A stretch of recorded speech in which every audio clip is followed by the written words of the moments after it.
Hello everyone, कैसे हैं आप सब। Welcome to my YouTube channel. आज जो पढ़ाने वाली हूँ उसको स्टार्ट करने से पहले एक चीज आप सबके साथ शेयर करना चाहूंगी that confidence is the key to success.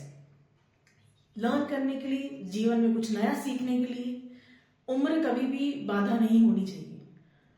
और अगर कोई इंसान चाहे कि हाँ मुझे ये चीज करनी है ना, तो ईश्वर को ध्यान में रखकर, खुद पे विश्वास रखकर हम कोई भी काम, चाहे वो पढ़ाई से रिलेटेड हो, चाहे आप कोई नई चीज आप सीखना चाह रहे हो उससे रिलेटेड हो, आप डेफिनेटली उसमें सक्सीड कर सकते हैं। Confidence is the key to success. Now coming back, past continuous tense. Past continuous tense को हम पास्ट प्रोग्रेसिव टेंस भी बोलते हैं। पास्ट कॉन्टिन्यूअस टेंस होता क्या है? इट डिस्क्राइब्स एन एक्शन और event that has happened in the past. मतलब कहने का ये मतलब है कि ऐसा कोई काम है ना, या ऐसे कोई एक्शन, ऐसी कोई इवेंट जो पास्ट में हो रही थी उसके बारे में बात होती है, तो हम पास्ट कॉन्टिन्यूअस टेंस का इस्तेमाल करते हैं या उसे पास्ट कॉन्टिन्यूअस टेंस बोलते हैं। जैसे प्रेजेंट कॉन्टिन्यूअस टेंस की पहचान थी रहा है, रही है, ऐसे ही पास्ट कॉन्टिन्यूअस टेंस की क्या पहचान होगी? रहा था, रही थी, रहे थे। ठीक है।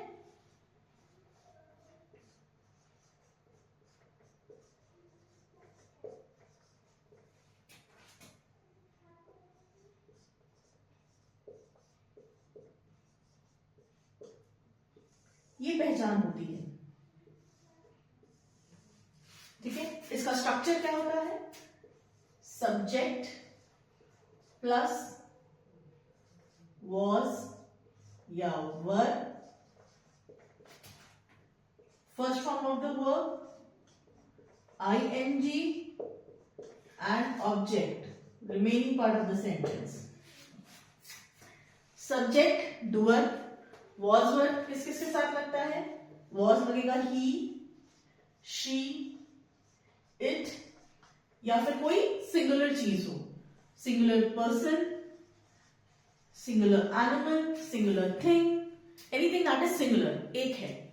वर लगेगा you, we, they and plural.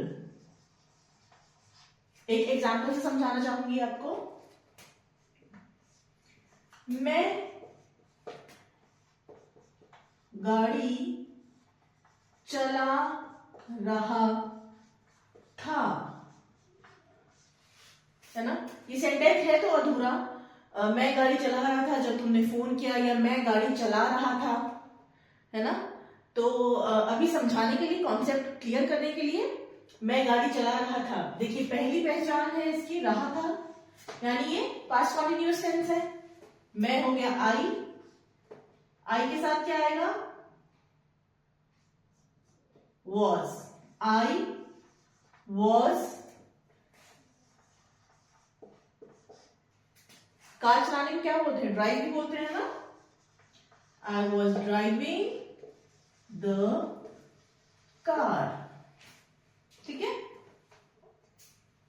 आई यहां हो गया सब्जेक्ट, वॉज हो गया आपका हेल्पिंग वर्ब, ड्राइव जो हो गया it is a verb, it is an action. ठीक है। इसी के बारे में, ये मतलब यही सेंटेंस में यही इसी के बारे में बात हो रही है कि गाड़ी चलाई जा रही है, plus ING and the remaining part of the sentence is called object.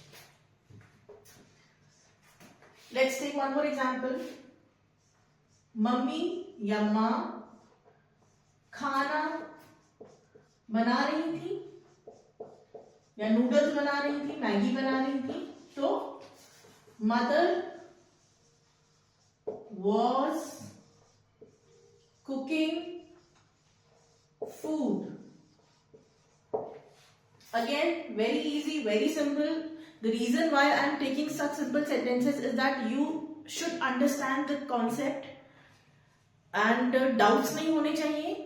Letter classes में, आने वाली क्लासेस में थोड़े से कॉम्प्लेक्स सेंटेंसेस लूंगी, लेकिन अभी फॉर द टाइम बीइंग ये बेसिक, जैसे बच्चा एक एडमिशन होता है तो नर्सरी में जाता है ना, ताकि मतलब उसको ABCD आ जाए, तो आप लोग ये समझ लीजिए ग्रामर में, इंग्लिश ग्रामर में, this is your ABCD। Okay, this is your first class, first step towards learning English. This is your first step towards learning how to pronounce the words, how to communicate in English language. Okay. Yes, this is past continuous tense. That's it for today. Thank you.